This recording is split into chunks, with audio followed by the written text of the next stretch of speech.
So welcome again, everybody. We're very excited for this first of three sessions. We have two more sessions coming up in April and May. And Antonio and I will talk a little bit more about those at the end of today's session. This is being recorded. This will be up on Workforce GPS at in the near future. And you'll note that, and again, we'll send the PowerPoint out separately. There's not a lot of slides. The bulk of today's session, as the other two sessions, will be kind of an open discussion with our panelists, who are your peers. They're all from other youth build programs and DOL. They're all DOL grantees. Um, Let me introduce myself, and then I'll have Antonia introduce himself. Again, my name is Mary McCrae. I am the Associate Director of Coaching for the DOL Impact Team at Youth Build Global. I'm formerly a Program Director in Western Massachusetts, where I live.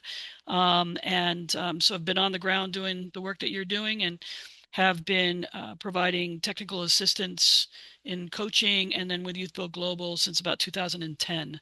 But was part of the founding of the program out where I live back in 1994.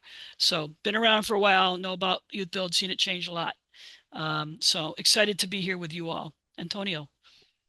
Thanks, Mary. Good afternoon, everyone. My name is Antonio McCoy. I have the pleasure of serving as the Senior Director of Workforce Development here with Youth Build Global. Prior to my time in this role, I spent a little over 8 years, I'd say, with the U.S. Department of Labor, where I originally served as a federal project officer in our Philadelphia office. But before that, I was a program director for a local youth build program here in my home state of North Carolina back in 2012, I believe it was. So not quite as long as Mary, but excited all the more to still be a part of the Youth Build conversation. I'm looking forward to today's discussion and continuing this work. Thanks, Mary. Thanks, Antonio.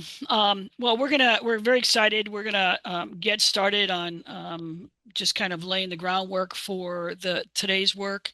And as I said, this all will be available to you. So take notes, but really it's really going to be an open discussion, and we hope that you'll join us in asking questions, talking about some of the things that you may be doing in the way of your best practices, promising practices, big challenges for putting Construction Plus together. Um, as we said, today is very focused in on the pre-apprenticeship area of meaningful hands-on training as part of your C plus track. So with that, next slide, please. So our session goals is that by the end that you'll have an understanding of what hands-on skill-based training looks like within a strong Construction Plus pathway. Learn how programs design training experience that mirror real work and respond to labor market demands, and identify practical ways to strengthen hands-on learning so participants build job-ready skills and confidence. Next. So our agenda is pretty basic. We're kind of setting the stage for what this is all about. What is meaningful hands-on training? Our panel discussion, Q&A, and then we'll do a wrap-up and call to action. But if you have questions as we go along, if you have some thoughts as we go along, please raise your hand. Use the little hands piece of Zoom. We, again, want to try to make this as interactive as is possible when we're doing kind of a larger presentation. We next have a couple of polls, so hope that you'll take a minute and join with us. So this first poll is, I currently have a C plus pathway. I am planning on implementing a new C plus pathway. I am just investigating C plus. Kind of see where our audience is at the moment. And the I in this may not be you specifically. We're assuming it's your program, your organization. So do not feel like you have to take full responsibility for any of this. Great. We'll give it another second or two.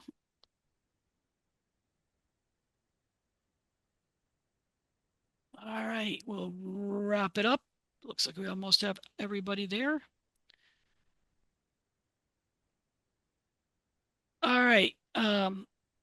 So it looks like most of you on here, a little over half currently have a C+ pathway. Got a couple of folks that are looking at implementing a new C+ pathway, and a group of you really that are just investigating C+. So that's great.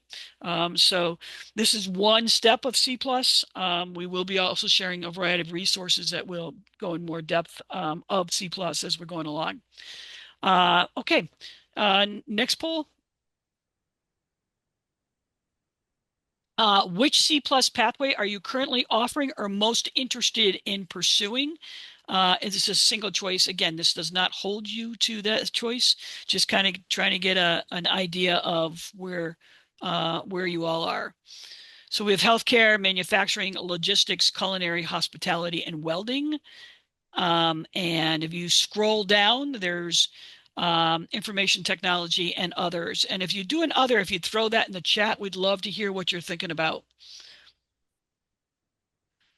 Great, Kara. Thank you. Child and youth development, landscaping, customer service and sales, and conservation urban forestry. Great. Give it another 5 seconds. All right. We can share that. All right. So again, not surprisingly, healthcare is our leader on this. We have started seeing increases in some of the other plus pathways. So somebody's doing interested in manufacturing, doing it, culinary, hospitality, welding, information technology, and then the other. So thank you all for sharing that. And in all of these, they are currently all being offered, and the others that were thrown into the chat are also some of our panelists are offering those now. So very broad spectrum of C+ pathways, and hoping that we will hear more about some of the things that are happening in the field as we go forward in our different sessions. So next slide, please. So why do this? Why is this discussion even matter? So we're focusing on hands-on training in C+ because this really is about preparing participants with real job relevant skills that reflect workplace expectations. So not just as construction has been set up over the years, you all have been able to walk in and really have a recipe for how to put together a construction pathway, the hands-on work experience of building or renovating housing, the tools that are needed for that, the showing up and the durable and soft skills that are necessary. So C+, we're really trying to continue to raise that up to be a true pre-apprenticeship, and to really mirror how we see our construction pathway. So it's getting folks, our young people, our participants ready to be, when they exit your pathway, that they could enter into that particular career, beginning stages of that career. It strengthens the alignment between training, the labor market demand, and employer needs. It builds participant confidence through practical applied learning experiences, and it lays the foundation for successful placement and next steps in a career pathway. So this is all about that hands-on work experience. We want to make sure that that is an area that you're really building into your C+ pathway, and that it and to see why it's so important to the training and experience for your young people. So I'm going to turn it over to Antonio to kind of walk us through what it is. What is meaningful hands-on work experience? Awesome. Thanks, Mary. So now that we're grounded in why this discussion matters, let's start to go a little deeper. When we say meaningful hands-on training in Construction Plus, we're actually being intentional. Not all hands-on experiences are created equal. Just because young people are busy doesn't mean they're building career-ready skills. Meaningful hands-on training engages participants in doing the work, not just learning about it. So, for example, there's a difference between learning about patient care in a classroom and actually conducting a simulated intake or checking vital signs, and documenting information the way a healthcare employer would expect, right? That shift from theory to practice is where real learning happens. And it also builds practical job relevant skills through real tools, equipment, and tasks. So, in the case of an IT pathway, that might mean diagnosing and repairing an actual device or configuring a small network, not just talking through the steps. The closer the task mirrors the job, the stronger the skill development for the young people. Meaningful hands-on training also reflects actual workplace conditions and employer expectations. So in logistics, that could mean managing inventory, using industry software, coordinating shipments and time constraints, and problem solving when schedules change. Participants begin to experience the pace, precision, and communication demands that define real workplace performance. And finally, meaningful hands-on training prepares participants for next steps. So in the case of manufacturing, that might mean building skills that are aligned with the registered apprenticeship, such as operating machinery within production standards or meeting quality benchmarks. When participants have already practiced these expectations in a structured training environment, entering employment or an apprenticeship feels like progression. They're stepping in with demonstrated skill and familiarity, not starting from scratch. At its best, meaningful hands on training in Construction Plus is where competence, confidence, and career direction come together. It's where young people don't just learn about an industry, they begin to see themselves working in it. Next slide.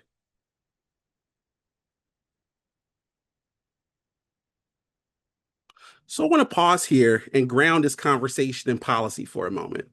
Under WIOA regulations, specifically 20 CFR Part 688, Section 120, youth build programs funded by the Department of Labor are formally recognized as pre-apprenticeship programs, and that's important.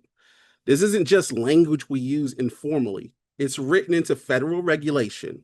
Youth Build is positioned as part of the pre-apprenticeship ecosystem. Now, if we look at how pre-apprenticeship is defined in 20 CFR Part 681, Section 480, there are several required elements, but two of them are especially relevant for today's conversation. First, training and curriculum must align with the skill needs of employers. That means what we teach cannot exist in isolation. It must reflect real industry demand, real competencies, and real hiring expectations. Alignment is not optional, it's actually foundational. Second, pre apprenticeship must include hands on, meaningful learning activities that are directly connected to that training. So, when we talk about meaningful hands on training in Construction Plus, we're not just describing a best practice, we're actually talking about an expectation. The hands on component must reinforce the curriculum and build skills that prepare participants to move into employment, registered apprenticeship, or advanced training. In other words, alignment to employer demand and applied learning are not separate ideas. They're core elements of what defines Youth Build as a pre apprenticeship under WIOA. That's why this conversation matters. We're not just refining programming, we're actually working to strengthen our alignment to both federal definition and real workplace opportunity. Next slide. So I want to zoom out for a moment. America's talent strategy, building the workforce for the golden age, is a joint workforce strategy issued by the U.S. Departments of Labor, Commerce, and Education. It outlines a coordinated national vision for strengthening skills development and employer alignment. When we look at this strategy, what we see is a clear message about what effective workforce programs must prioritize. And if you listen closely, it might sound very familiar. First, the strategy calls for prioritizing hands on, work based learning that builds skills employers actually need, not theoretical skills, not outdated competencies, but skills that reflect current hiring demand and real workplace expectations.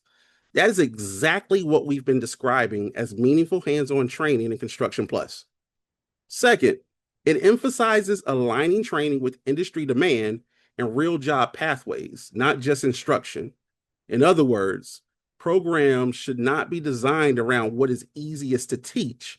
They should be designed around where opportunity exists, around clear pathways that lead somewhere, around sectors with growth, mobility, and employer investment.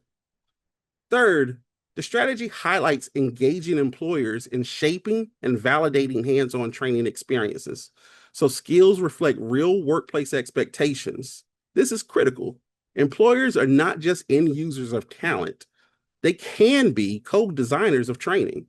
When employers help shape curriculum, validate competencies, and provide feedback, the training becomes stronger and more credible. And finally, it reinforces that hands on training must connect directly to employment, apprenticeship, and continued learning to support sustained career growth. What this tells us is that we're not operating in isolation. Our work and this discussion align with the National Workforce Strategy, prioritizing applied learning, employer engagement, pathway alignment, and long term mobility is not optional, it is the standard. And our opportunity is to ensure that every Youth Build program reflects that standard in practice.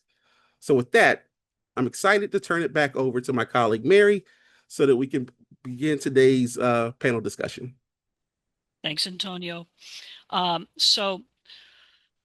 like to introduce our panel, or I'm going to have them introduce themselves. If we can go ahead, Amanda, and we'll bring the panel up.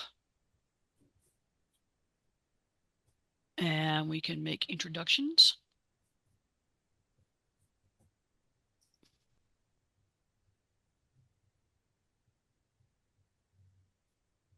Give us a minute while we do our logistics. Hey, everybody. Oh, sorry. No, it's okay, Corey. Go for it. Yep.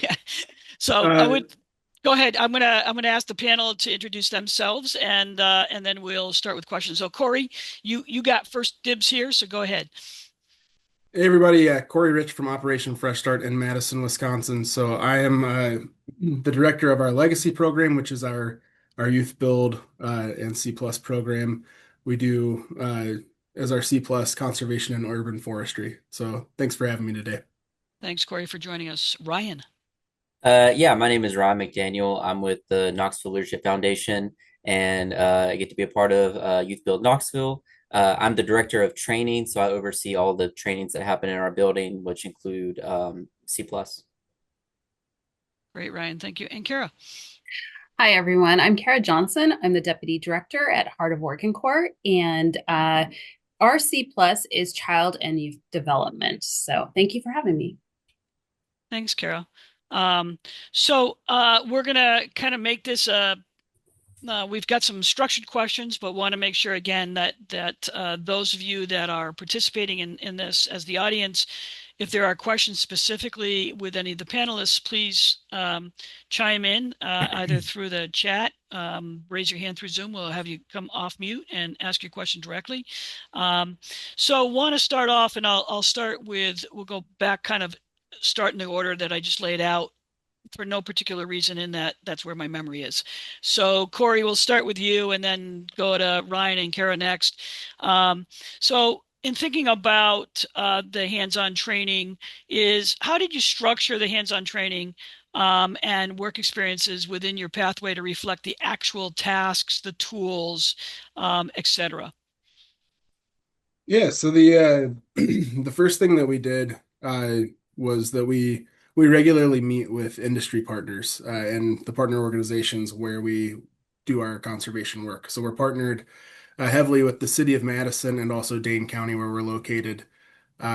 So we meet with them annually to make sure that the work that they've got folks in entry-level positions that they're completing in those positions align with the work that we are doing on their work sites. So that's one thing, is ensuring that our program reflects the reality that folks are going to face when they graduate from us. And we've been advocates for increasing the tasks that our folks are exposed to match those realities. So it used to be that when I first started, we did a long stretches of invasive removal, which gets really tedious. And there's not a lot of skill building once you've learned to do it. And we've been, advocates for diversifying kind of that work platform, getting more hands-on tool experience. So, implementing some, trail building, work with prescribed fire, pesticide application. That way, our folks are developing a really broad skill set and will be competitive for those positions once they graduate. Thanks, Corey. Ryan. Yeah, absolutely. And I didn't mention before, but RC Plus is culinary. Um, Basically, the way we got it structured sounds a lot, similar to kind of Corey start. We got with employers in the area with our local chamber of commerce to see like how many jobs are even open actually in this field, or people just saying it's high demand, like trying to get a real scope of even understanding how many physical jobs are around us or in surrounding counties. And then just starting to reach out to employers and being like, well, what do you need? What are you looking for? What's really important to you? Um, and then once we kind of compiled all that information, then trying to find the perfect training partner to do that. And for RC Plus, we work with the University of Tennessee, so we're lucky to have that in our backyard.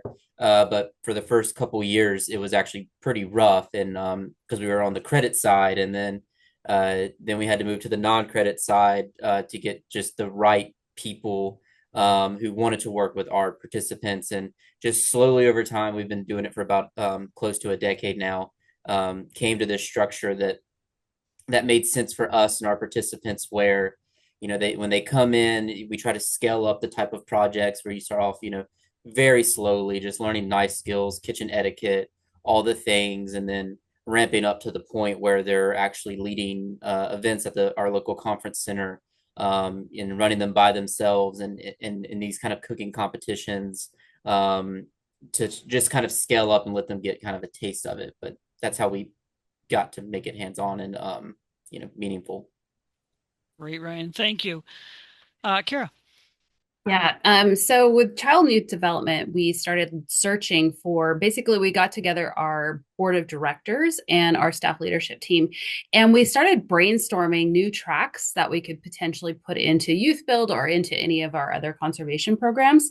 And we just kept coming back to child and youth development because in our area of Central Oregon, we know that there is a childcare desert, meaning that there's not enough childcare providers to meet the workforce needs. And so we had already had that all that work had been done through the early childhood education initiatives in our area. And so we knew that was happening.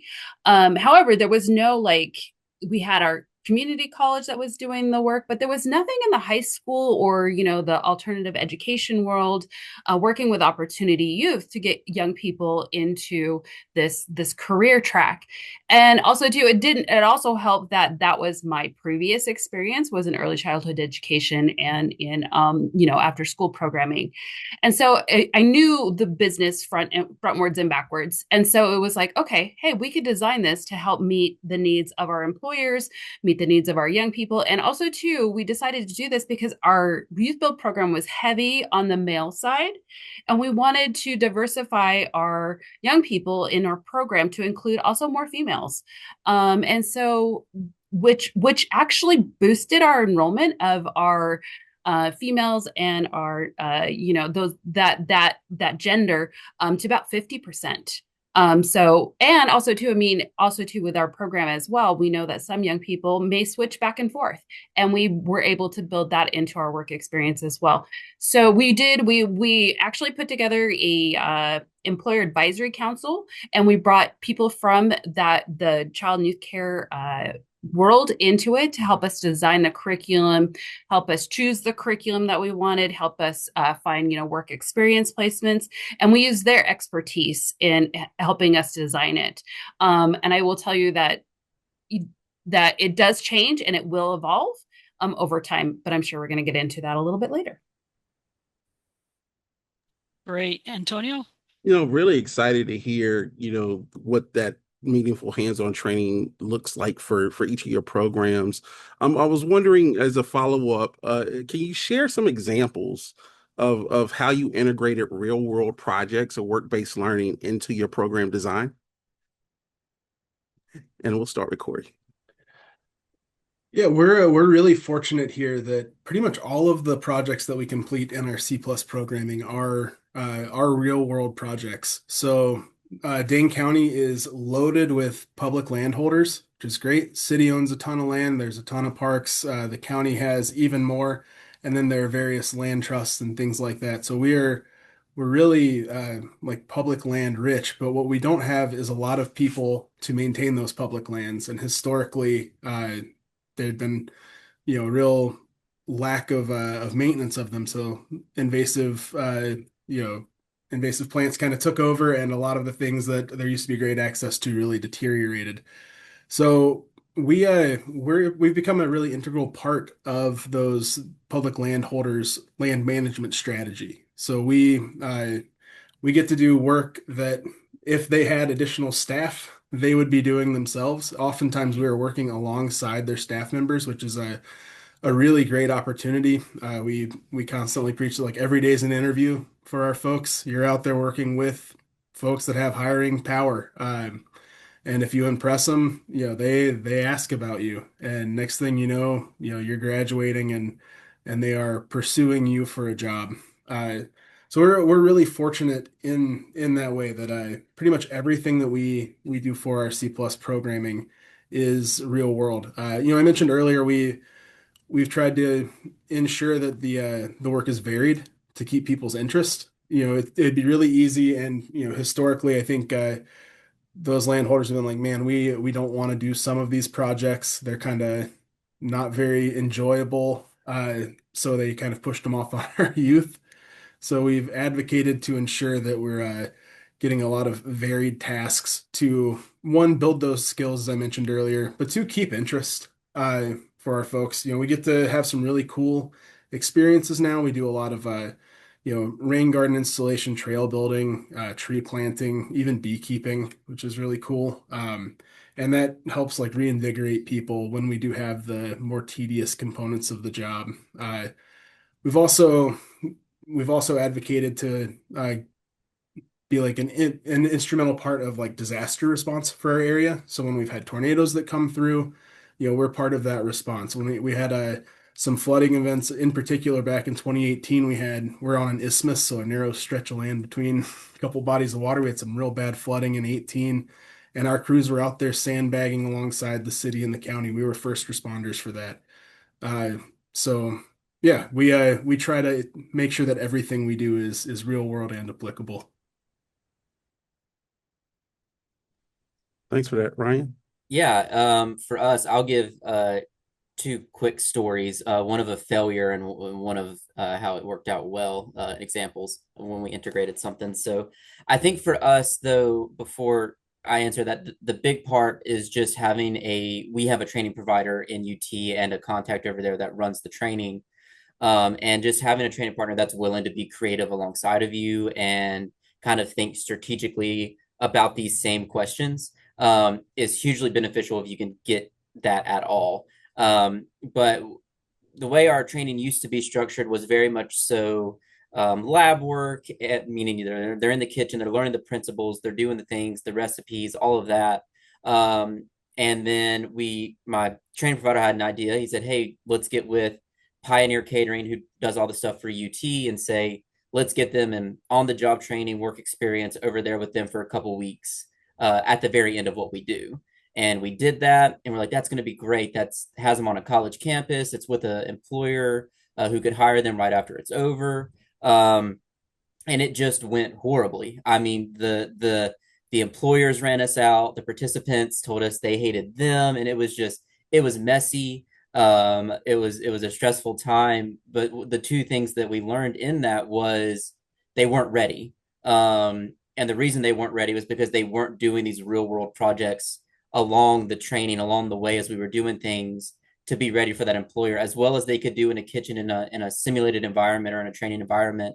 We had realized they just weren't ready for that step. So we kind of came back to the drawing board. I patched over that relationship the best I can. We don't really work with them much anymore, but I don't think they hate us anymore.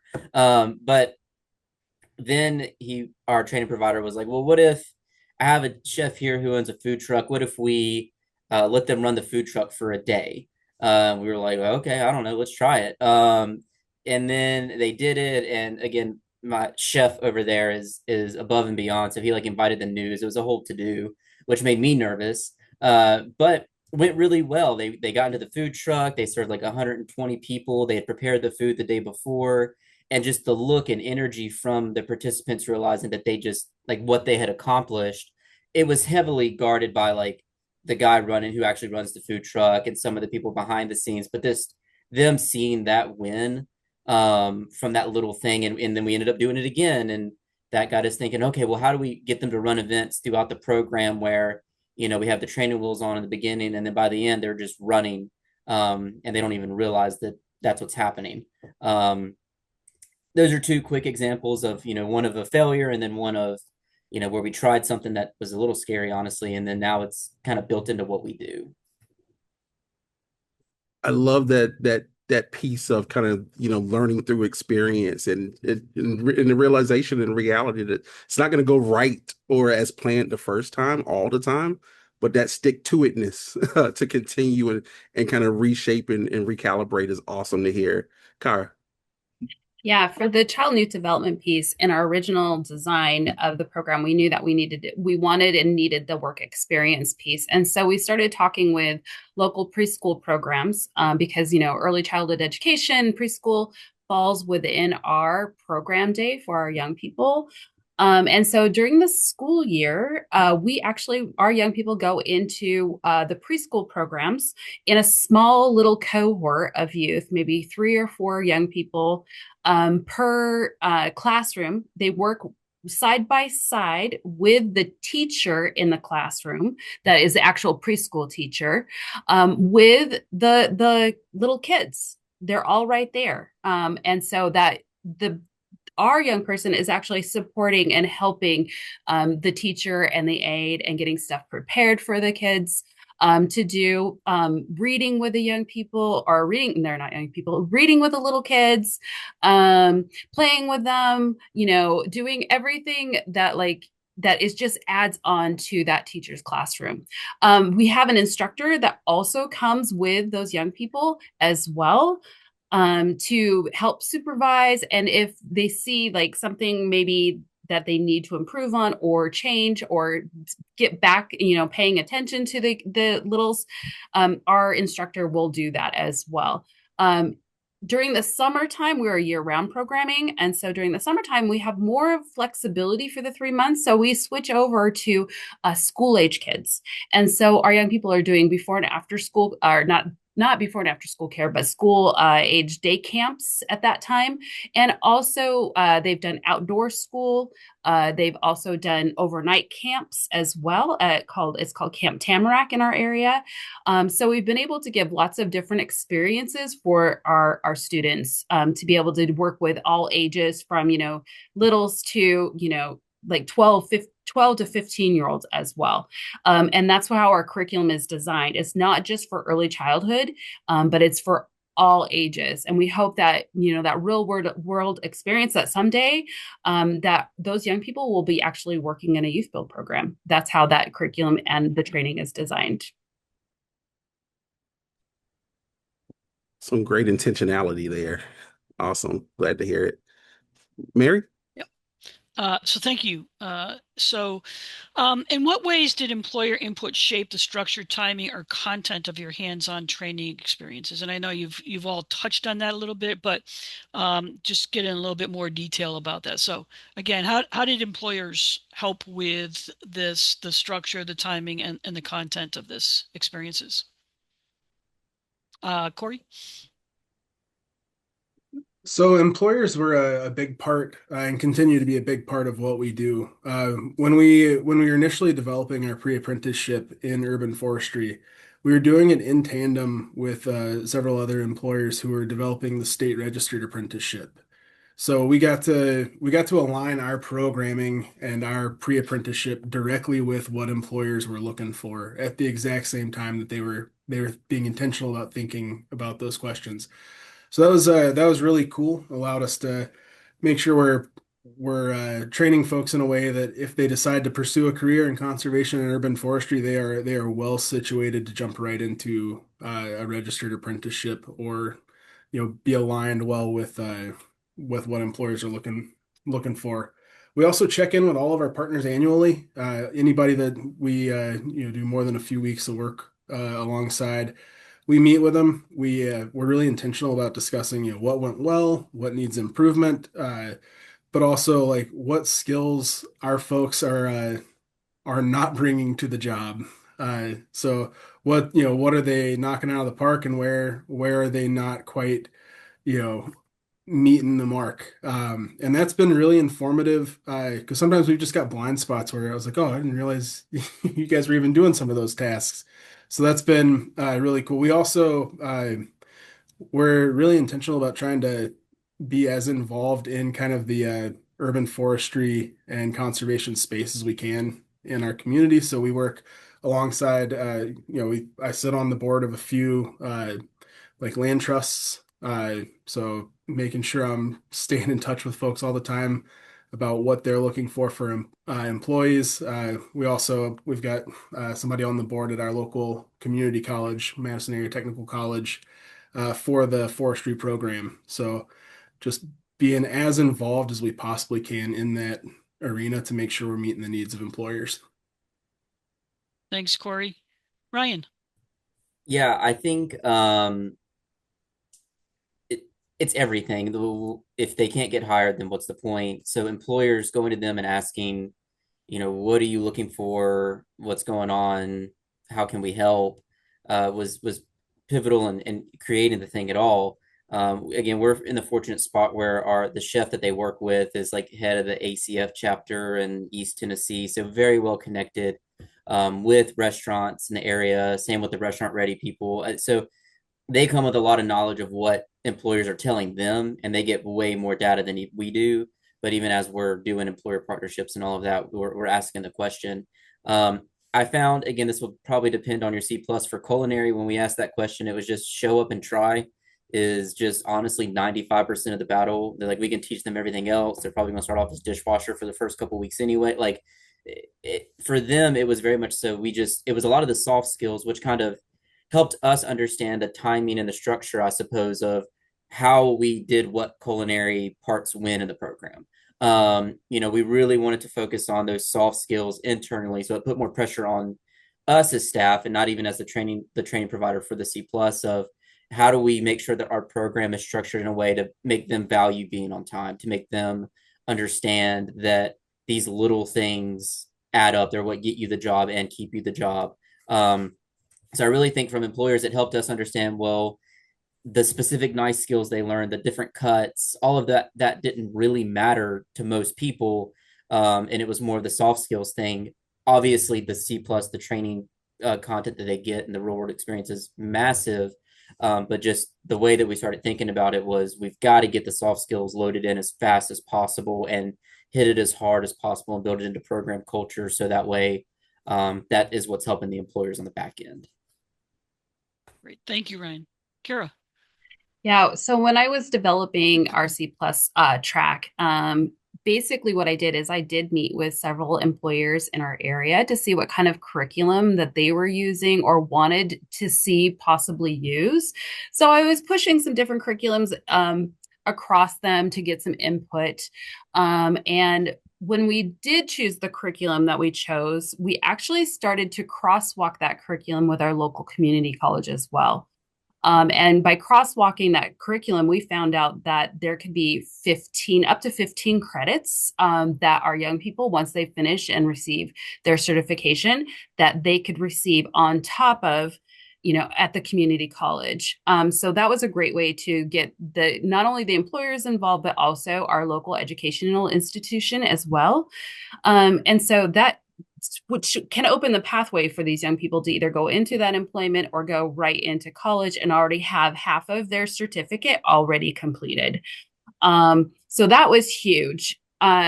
We also utilized, like I said like a little while ago, is that we put together an employee advisory council to help us do put ideas out to them, see what would work, what they would, their reactions. And also too, we asked a lot of input from them, like what kinds of things should we have in the program? How should we develop our classroom? What kind of work experience and what would benefit our young people the most? So not only, like I said, it's not only employers, but in our case, it was also our local community college as well. Thanks, Kara. And just Corey and Ryan, do you have a post-secondary education partner that is part of kind of helping to put together this? Yeah. So Tennessee. Yeah, University of Tennessee. Yeah. Yeah. Madison Area Technical College for us. Okay, great. And just as an add-on, do the work that you all are doing with the work experience and everything, is it also are there opportunities for college credit, for the young people to gain as they're going through everything? Not for us, no. It opens up a possibility. It's a little bit complicated, but they can go on to further training and get scholarships for it on the non-credit side that can then transfer into credits eventually, but not directly. Not directly through our C plus program. We do have a secondary advanced level training program for conservation, where we're focused a lot more on certification attainment, and some of those certifications will then earn the equivalent credit through MATC. Excellent. Thank you. Antonio? I'm really loving what I'm hearing, and the wheels are really turning in my head just thinking of this discussion and some of the future discussions that'll be taking place here. But dialing in, and I know you've touched on some of this as well, but really just wanting to hone in a little more on how do you ensure that the hands-on training experiences remain consistent and meaningful over the course of the training for your participants across your pathways? And we'll start recording. Ryan mentioned in the last question, like the importance of soft skills for our participants and their employability. And that's one of the biggest focuses that we've got at OFS for consistency across our pathways. So we make sure that our crew supervisors, our education staff, our transitions coaches, that they have an agreed upon list of non-negotiables that are consistent across all platforms. So that includes things like attendance and timeliness, professional language, expectations, PPE and uniform compliance, cell phone policy, compliance with our smoking policy, all those kind of things, being universal and, as best we can get them like second nature to us, so we don't have to think about them. So that's one thing that we really focus on is making sure that we're building some of those soft skills through us having these non-negotiables.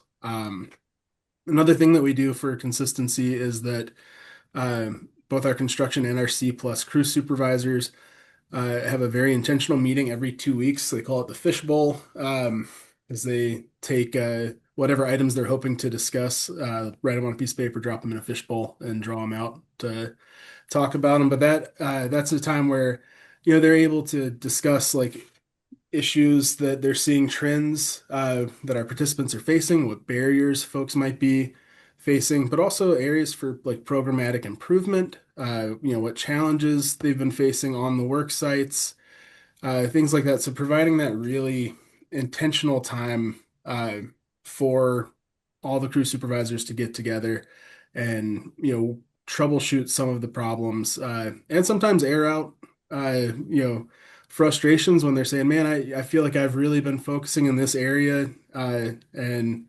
maybe others aren't taking that part as seriously. And it's time for us to, have an honest discussion about like, all right, is the juice worth the squeeze for that focus area? Is this, are we still able to create good relationships while, focusing in that area, or are we like, hamstringing ourselves, whatever it might be? So yeah, that's some of the strategies that we use to try to create consistency across programs. Yeah, I'm not going to have a ton to add to that. I mean, it's pretty much how we do things. I will also mention, our C plus is culinary.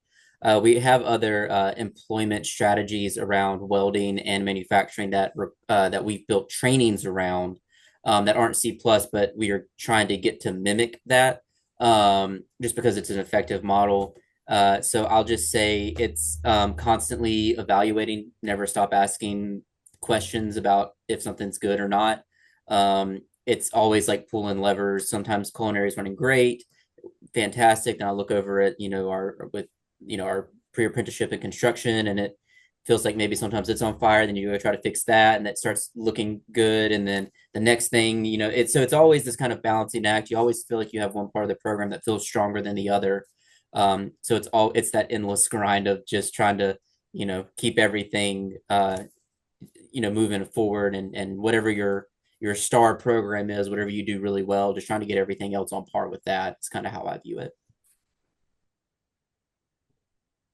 Yeah, same thing. We use those same strategies within our program as well to make sure that because we just have construction and child and youth development. The one thing though that we did find through these experiences is that we really focus on math for construction, right? Because they're using it all the time. But we didn't really focus on math for our child and youth development track youth, and so they were finishing our program and graduating, and they were still math deficient. Or they had to, when they would, some of our youth, we serve a lot of 16, 17-year-olds. So a lot returned back to their high school and they didn't have the math credits. And we did not give them that experience. And we took that feedback and was like, okay, we need to strengthen our math. And so what we've done now is as they are in their, they're doing their industry recognized credential, we have both tracks in the same building. But what they do is they come together every morning and they have a math class for about 90 minutes before they go to their tracks to do their certificate training. And that has made a huge difference for the young people. And it keeps the group together. They're not so separate. We also bring them together on Fridays for Leadership Fridays, where they do leadership and careers, and and then we have guest speakers that come in. And so they're all hearing the same guest speakers as well. So youth can have the choice of, hey, maybe this track isn't for me. Maybe I want to try construction, or vice versa. And so we try to keep it consistent that way for all of our young people. Great, thank Thanks. you.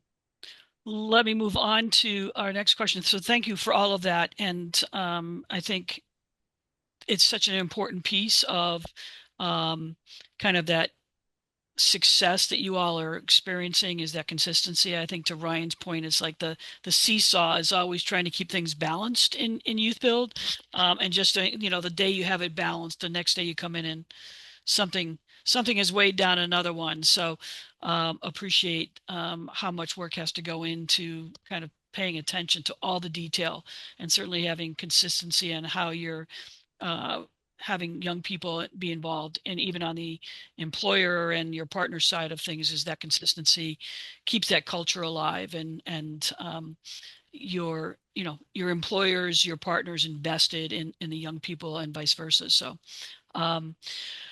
just kind of shifting a little bit, and you've all touched upon some of this, but our favorite area is, what challenges have you faced in delivering the hands-on portion of your training, and how did you work through those barriers? So we know that C+ construction, we know that all the kind of components of youth build have their challenges on any given day, but in this specific area is not only what was the challenge, but how'd you fix it? So again, I'll start with Corey again.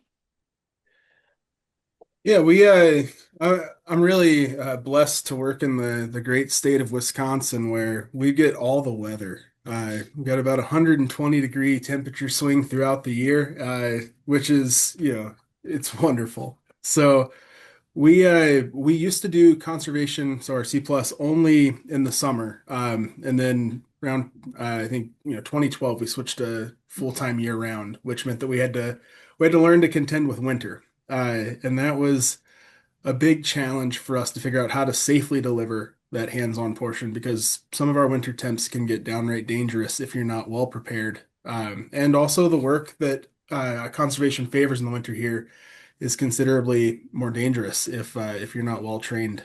So, I'll start with the easy stuff. We've slowly over time worked to develop great relationships with local organizations to help provide things like gloves, boots, you know, sunscreen, bug spray. We also get lots and lots of bugs. It's really, I mean, the weather is fantastic. But we look to create, or to remove those barriers where we were feeling like things weren't safe for our folks. And then we also look for comfort. A lot of our attendance would drop in winter, especially we'd have these cold stretches where we're below zero for extended periods, and people would stop showing up. And was fortunate enough a couple few years ago got a grant where I purchased about 100 insulated Carhartt jackets, and we sat down and sewed AmeriCorps and Youth Build logos and stuff all into them to make sure that our folks are that they're safe and comfortable, and it's led to an increase in comfort for our folks, but that led to an increase in attendance, increase in productivity.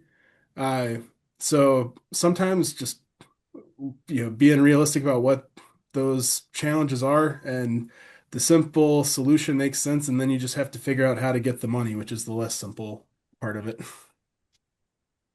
Thanks, Corey. Ryan. Yeah, for us, I think the biggest challenge, especially with like the hands-on component or the work component, is probably the most important part. It's just relationships with people.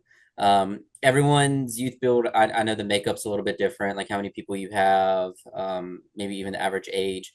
Average age for us is like 17 going on 18, or just right at 18.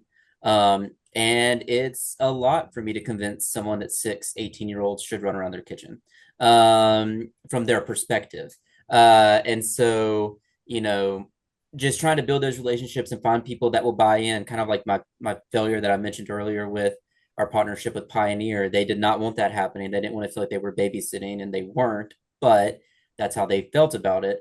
And so it was, then we try to talk to the convention center, which is right next door, and the head chef there is like, oh man, yeah, this guy poured into me when I was young and I was an idiot. Then now I want to pour into these kids. Like the people with that mindset, the more of them that I could get attached to it, I found the better it has been. However, it's a big challenge because they're trying to think about staffing. They're thinking about their bottom line and money, their team health, all these different things that they even have to consider.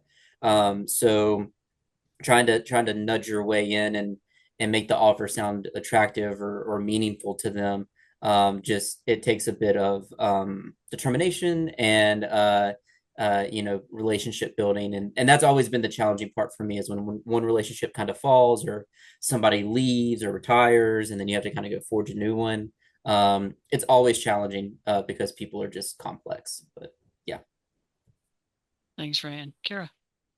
Yeah, so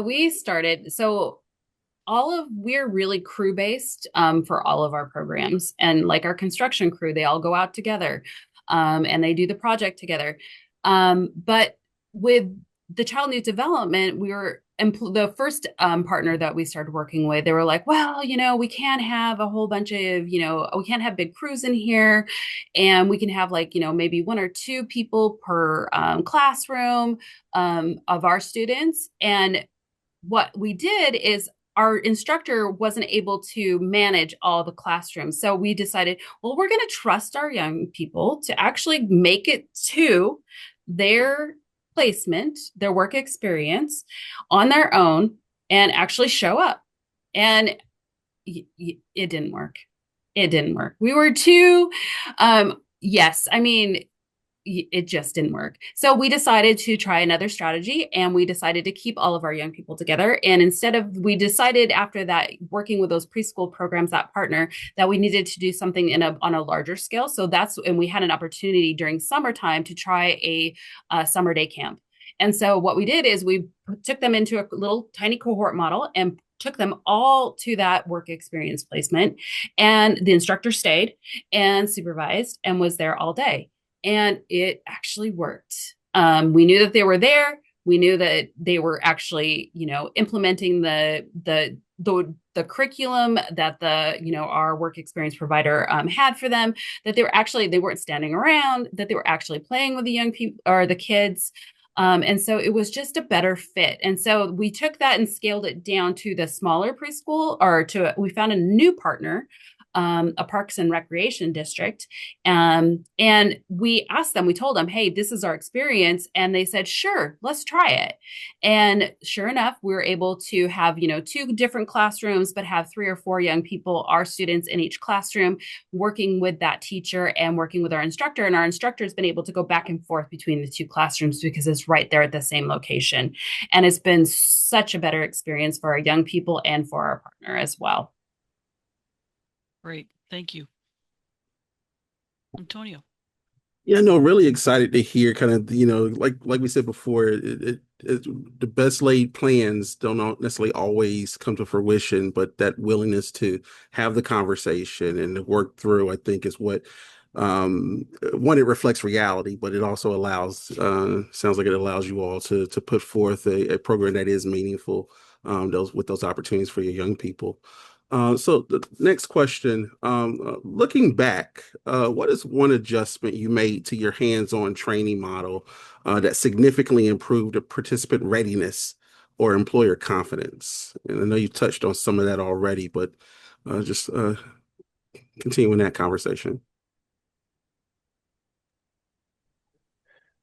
For us at Operation Fresh Start, one adjustment that we made, I mentioned this earlier, but having the confidence to ask to get more involved in meaningful and diverse work was really great for the relationship with our employers, but also for improving our participant readiness for those jobs. But one of the really cool things that it did was, from a partner perspective, it increased uh, our value in the eyes of our partners. It increased a lot of confidence in us when they were giving us more complex tasks and we were completing them. And it increased their enthusiasm for us, which opened a lot of doors in other ways. And I think, it's kind of had this like really positive long-term effect where all of a sudden, our young folks aren't just thought of this like, like, oh, they can go pick garlic mustard for 6 months at a time. It's like, oh, these young folks have skills. They're desirable. We're getting invited to, help reassess when the city and county are going through job descriptions and minimum requirements, things like that. We've been, invited to sit on those panels to discuss how we can get our folks into those opportunities. And I think a lot of that had to do with us having like the confidence to ask for, more work for our young folks, better work for our young folks, and to not be afraid to sell them and their skills and, talk about how great they are. So yeah, I think that's been like the coolest thing to see. It's had this, this big run-on effect for us, especially, kind of transitioning our partners from like employment partners to like partners in employment for us, which is really cool. We get to work a lot more closely with them when we're placing folks. They feel like they can reach out to us and talk about what's going well, but also if things might need, if there are conversations that need to be had, and they trust us to have those relationships with our participants. So that transformation in the relationship has been really cool. Yeah, for me, I think I've gone over really a couple things that we've adjusted, but I'll give kind of 2 quick answers. The most significant thing I feel like we actually improved on wasn't even with the training itself, but more the timing of the training when we actually started getting them into spaces where they were doing more lab work, I guess is how I'd explain, like in the kitchen. A part of the certification process for us is a partnership with Restaurant Ready, and they have their own curriculum. A lot of it early on is soft skills, which we're already doing in programming. So making sure that they're not getting into the kitchen and not touching an event until I've had as much time as I can force myself to have with them to go over mock interviews, resume building, all the little things that we can do just to kind of get them thinking professionally, professional dress, how do you talk to your manager, like all those little things. Those programmatic changes too, where, what are the natural consequences for being late to the program? Can you lose your seat in culinary? Yes, absolutely. Like having all these little things that programmatically, I think, created structure for them and the ability to get as much to bridge the gap of being professionally ready and not professionally ready for even the training. Um, and then in the training itself, the most significant improvement I feel like we made, which sounds simple, is just scaling it properly. We throw them into an event week one, bad idea. And then you start to learn, okay, this is where, week two, we're doing this of like their intensive training pieces, or week three, we're doing this. Yeah, that's probably the two most significant things we did.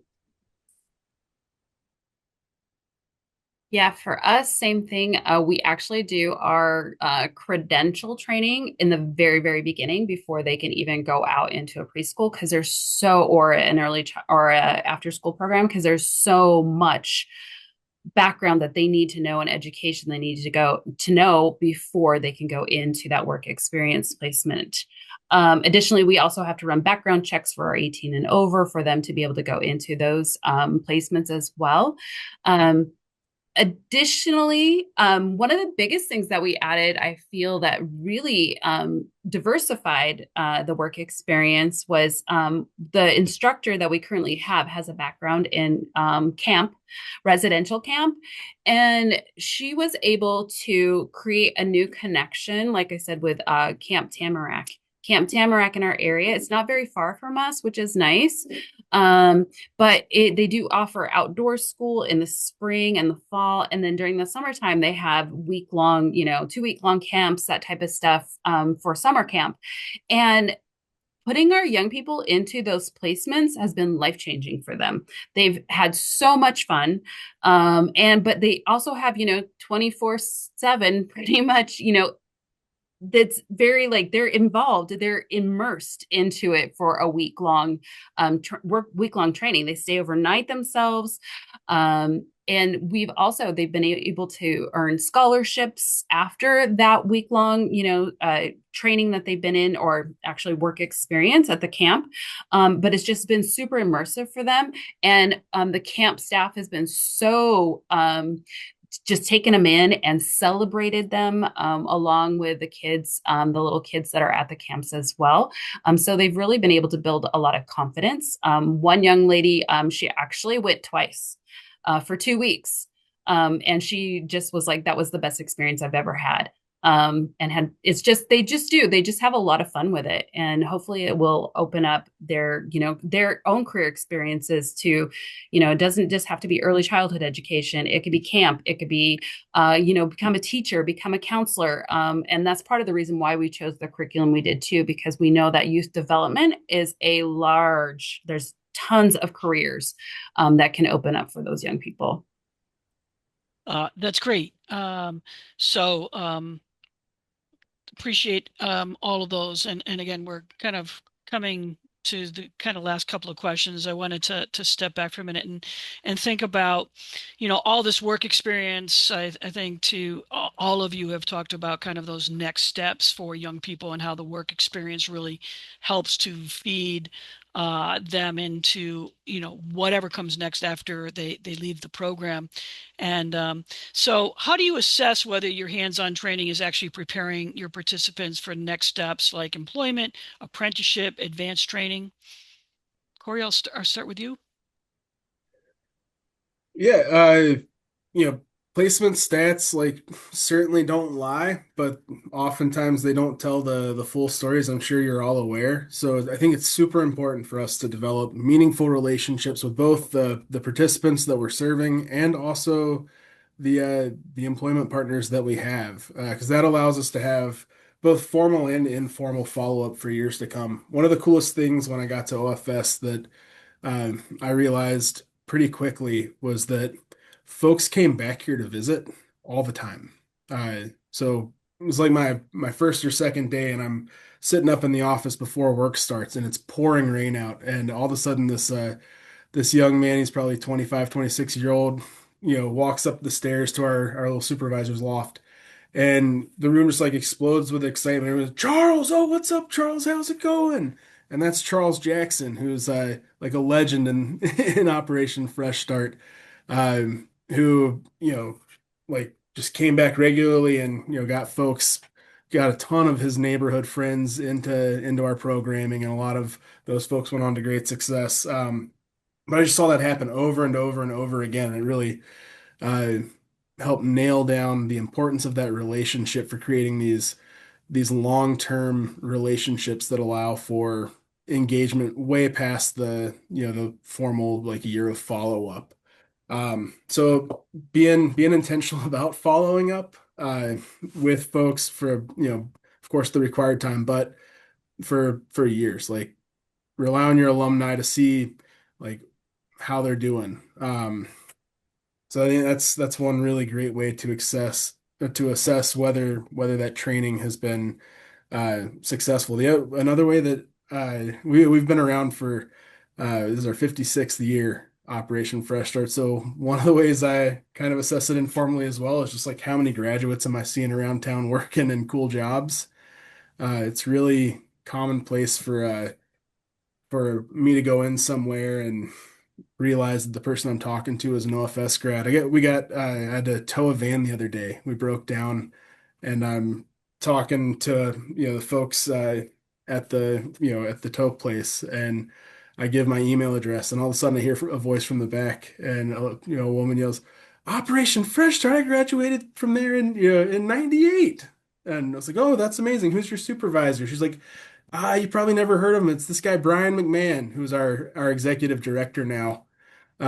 So, we get to see lots of people out in the community, which is really cool. So, yeah, of course, like placement stats, those kind of things are really important, but making sure that you're maintaining uh, contact with people and doing the same with your employment partners. Like I mentioned, trying to be like real partners in that employment relationship, being intentional about meeting with folks, following up when things are going well, but especially if things go south, like follow up with them. We had a young person that had an amazing opportunity with with our sewage district up here. And I mean, just like a set for life kind of job, and got in there and blew it. I mean, pretty quickly got themselves fired. And we were intentional about setting up meetings to discuss what went wrong, what could go better next time. And I was nervous that we had kind of hampered that relationship, and they were enthusiastic to give it another try again and get somebody else in that exact kind of role. So, yeah. Great, Corey. Thank you. Ryan. Corey took my answer. But the only thing I know to add to it is early on, I mean, everything that you said was true, Corey. Early on, you're probably wanting to look at stats. Are they getting jobs? Are they getting placements? What are they doing next? To get kind of that immediate feedback. But then once you get something going, year over year, it is just that the community impact, looking around and seeing, you know, following up with so and so from 3 years ago just because you thought of them. Hey, what are you doing? Oh, you're still at this restaurant. That's amazing. I was downtown and just saw this guy running down the street and it freaked me out. And then I realized I recognized him from Youth Build like 4 years ago. And so I said his name. I didn't know if he'd remember me. And I was like, what are you running for, man? And he went, oh, I got to go get garlic. And I was like, garlic. And he was running from the restaurant that we had placed him at, years prior to another restaurant to get garlic. And that was a cool moment for me to go, oh, it works. Like what we're doing, it works. And so I think it's really as simple as that. Like, look at what the data gives you, hear what participants are saying. They will tell you if it's valuable or not. They may not have the correct words for it, but like you have to be able to decipher that. And then later on, yeah, you may get the placements and all things and feel good about it, but that true marker is like what Corey's saying is when you walk around town, you go around town, are you eating where they're cooking? Are you doing those types of things? Great. Thanks, Ryan. Kara.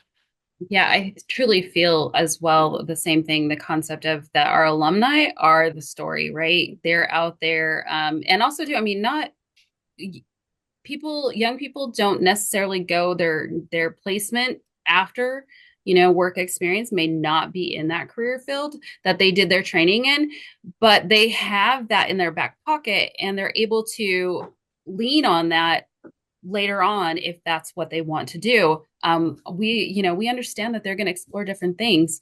But they do have that so that they can go to college and say we have with that, like I said, we crosswalked the curriculum, and so even if they can take their certificates that they've earned and completed our curriculum to the college even 5 years from now and still get the credits. We've been able to do that with our community college.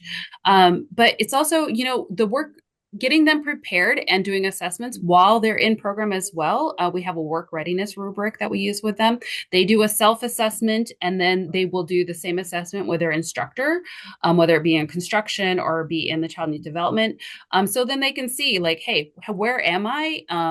In work readiness, am I ready to move out into the world? Am I ready for placement? What should be my placement?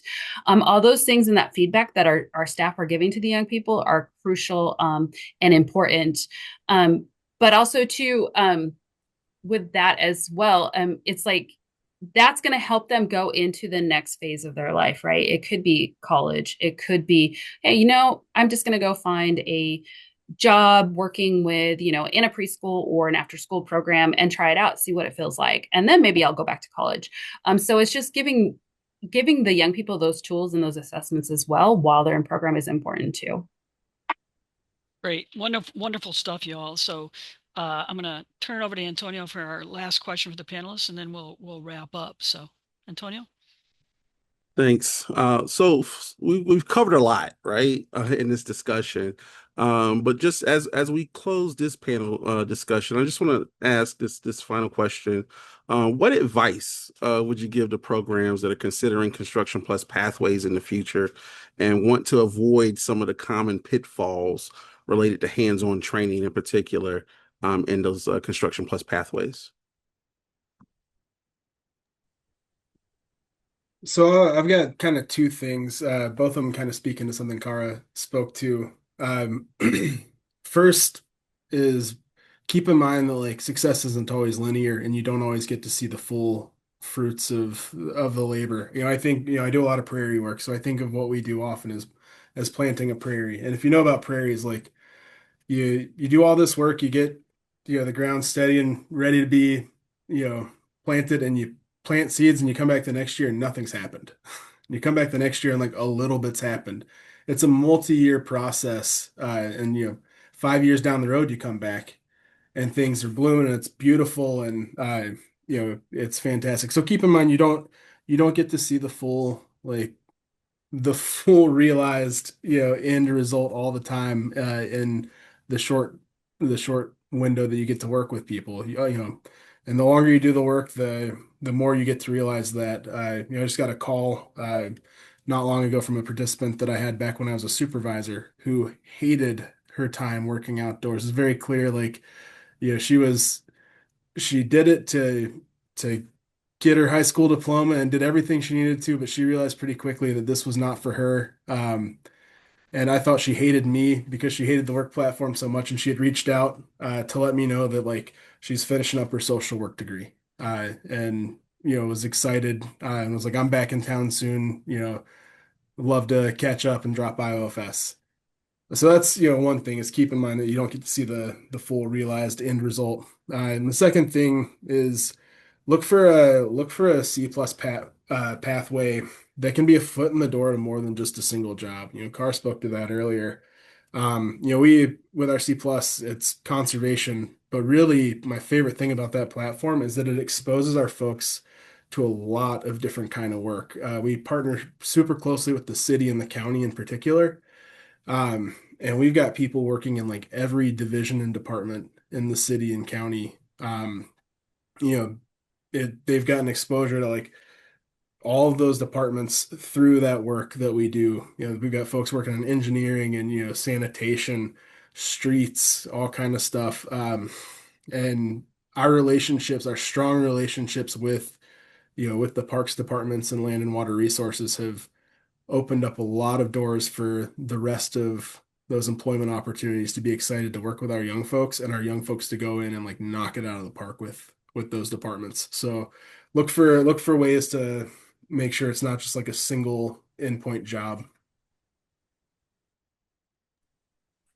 Yeah, my advice may sound a little bit like a contradiction, but is to be both flexible and just super intentional about what you're doing.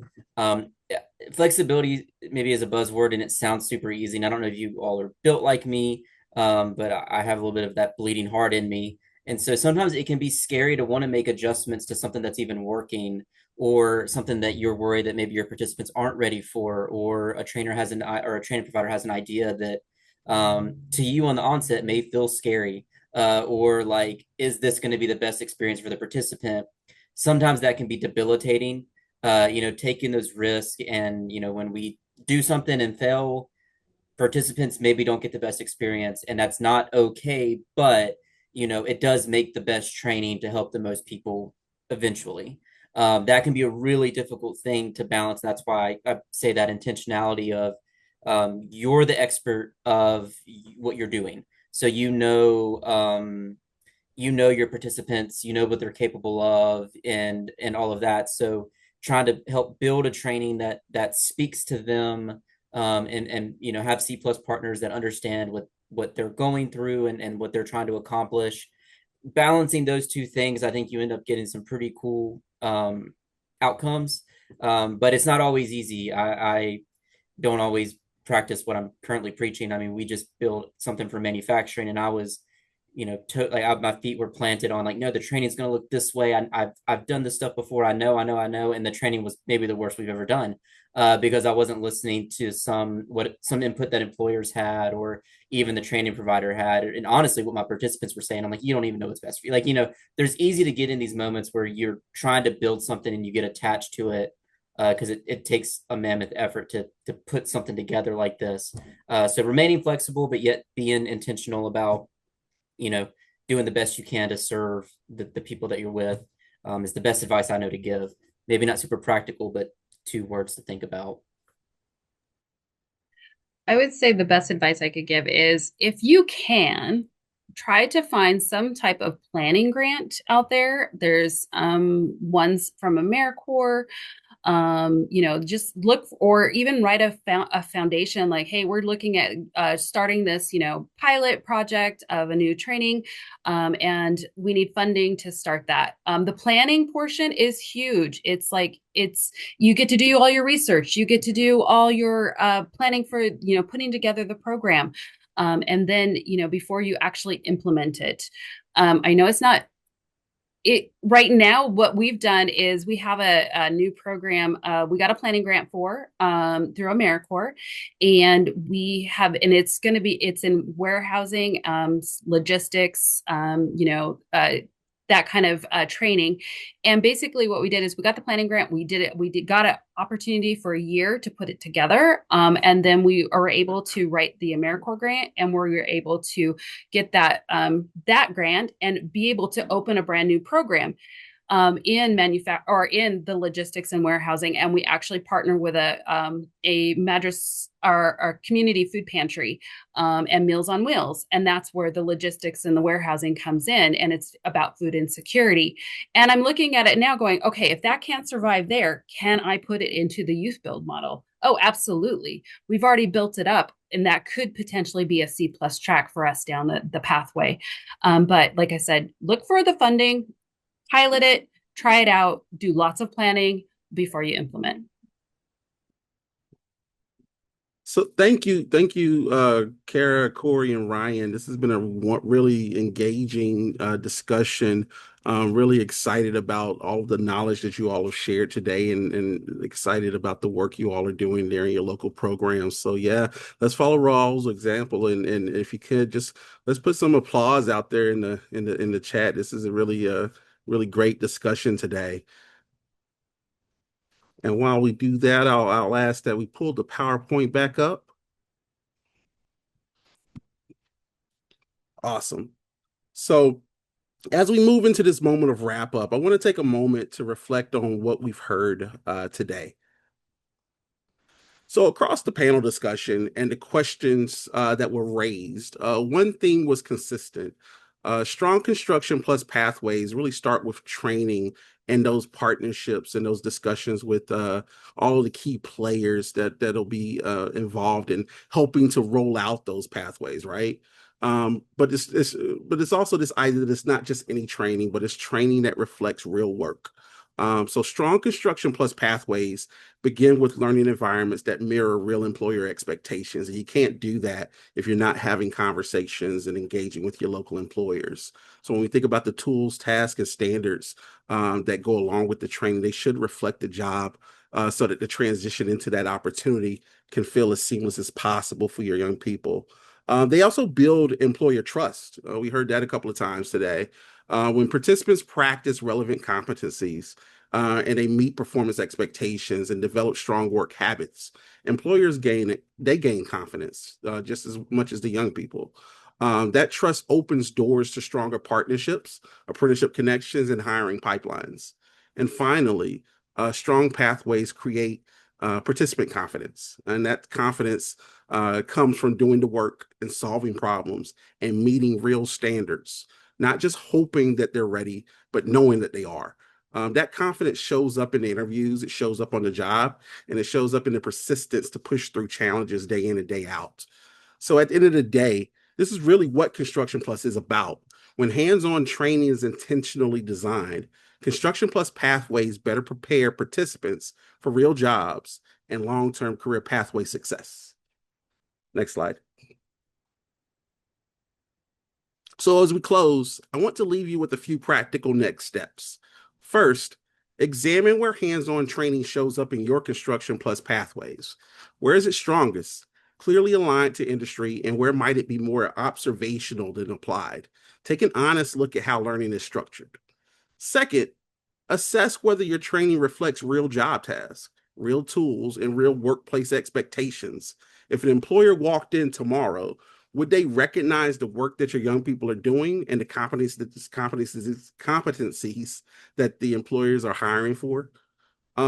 Third, identify one hands-on component to strengthen, not a full redesign, just one intentional improvement that deepens applied learning and better prepares participants for employment, apprenticeship, or continued learning. Small intentional improvements compound, and when hands-on learning is aligned, authentic, and employer-informed, Construction Plus pathways become stronger, more credible, and more impactful for the young people we serve. Next slide. So with that, we'd love for you to join us for our upcoming sessions in this Construction Plus series. On April 23rd, we'll be talking about approved training curricula and industry recognized credentials. Another panel discussion will accompany that session, and then we'll have session 3 on May 21st, where we'll talk about apprenticeship and industry partnerships.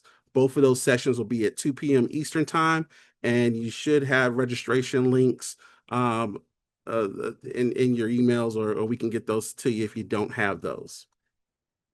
Next slide. If you have questions about anything you heard today, or just want to dive a little deeper, you'll find the contact information for our panelists and for Mary and myself here at the end of the slides, which will also be posted on Workforce GPS. So feel free to reach out and follow up as needed. And with that, I want to extend a sincere thank you to our panelists for sharing your experiences and your insights so openly today. And thank you to everyone who joined us, asked questions, and engaged in this conversation. I do want to remind you, I think that there was a link shared for an assessment or a survey for the session today. But just want to remind you and leave you with this, that the strength of this work comes from the collective commitment across the field. We appreciate the work you're doing every day, and we look forward to continuing to build stronger Construction Plus pathways together. Thank you, everybody. And please do, if you get a chance to fill out the survey, we will send that as a follow-up link. So thanks again, and we look forward to having you join us in April.